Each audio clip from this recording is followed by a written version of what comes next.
Dans l'ombre de métropoles grouillantes, loin des regards indiscrets et des radars de la société moderne, se trouvait un lieu dont l'existence même n'était qu'un murmure parmi quelques privilégiés. Ce lieu, connu uniquement sous le nom de sanctuaire, était le cœur d'une organisation secrète, un conglomérat d'esprits brillants, de ressources illimitées et d'ambitions qui défiaient l'imagination. Des caméras thermiques, des capteurs de mouvement et même des drones patrouillaient en permanence, créant un périmètre de sécurité impénétrable. À l'intérieur, le sanctuaire est un monde à part. Des couloirs parcourent le complexe comme des veines, reliant une multitude de laboratoires où sont menées des expériences qui semblent tout droit sorties de la science-fiction. Dans ces laboratoires, des équipes de chercheurs, sélectionnés parmi les meilleurs esprits du monde, travaillaient dans une concentration absolue, leurs esprits focalisés sur des projets qui auraient semblé impossibles à l'extérieur de ces murs, signe tangible d'un travail scientifique à la frontière de l'extraordinaire. L'organisation, financée par des entités aussi mystérieuses qu'elle-même, jouissait d'une liberté et de ressources qui lui permettaient de poursuivre des objectifs qui auraient pu sembler utopiques ou même dangereux à l'œil profane. Les Templiers, les francs-maçons et d'autres sociétés secrètes historiques n'étaient que la surface émergée d'un réseau bien plus vaste et occulte, tous unis dans leur quête pour dépasser les frontières de la connaissance humaine. Parmi les nombreux projets menés dans ces couloirs silencieux, un se détachait particulièrement, non seulement par son ambition, mais aussi par l'aura de mystère qui l'entourait. Ce projet, connu sous le nom de code Event Horizon, était l'œuvre d'une équipe triée sur le volet, composée de physiciens, d'astrophysiciens et de mathématiciens, tous des génies dans leurs domaines respectifs.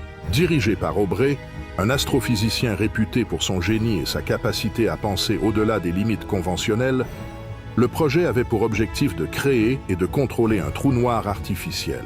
Au centre du laboratoire se trouvait le cœur du projet, l'œil d'Event Horizon, le simulateur de trou noir.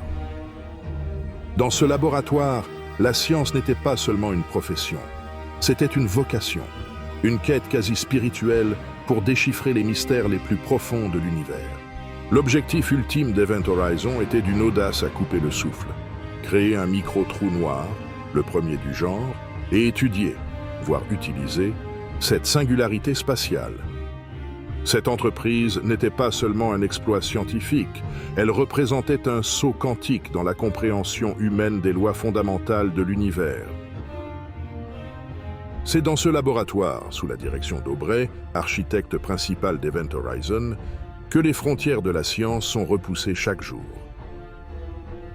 Pour lui, le projet Event Horizon n'était pas une mission comme les autres, c'était la quête d'une vie, l'occasion de percer les secrets les plus profonds de l'univers.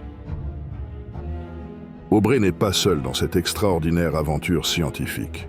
Il a réuni autour de lui une équipe de spécialistes, chacun maître dans son domaine. Parmi eux, Élise, une physicienne dont l'intelligence rivalise avec celle d'Aubrey. Elle apporte à l'équipe une connaissance approfondie de la physique quantique. Au-delà des aspects techniques, le projet a également soulevé de profondes questions philosophiques et éthiques. Les implications dépassent largement le cadre du laboratoire et touchent à la nature même de la réalité et de l'existence. Quelles seraient les conséquences de la manipulation de telles forces? Que découvrirait-on au cœur de cette singularité? Ensemble, ces équipes d'élite ont travaillé dans l'ombre, unies par un objectif commun, percer les secrets de l'univers grâce au projet Event Horizon. Chaque jour apporte son lot de défis et de découvertes, et sous la direction d'Aubrey, ils se rapprochent de leur objectif, changer le monde pour toujours.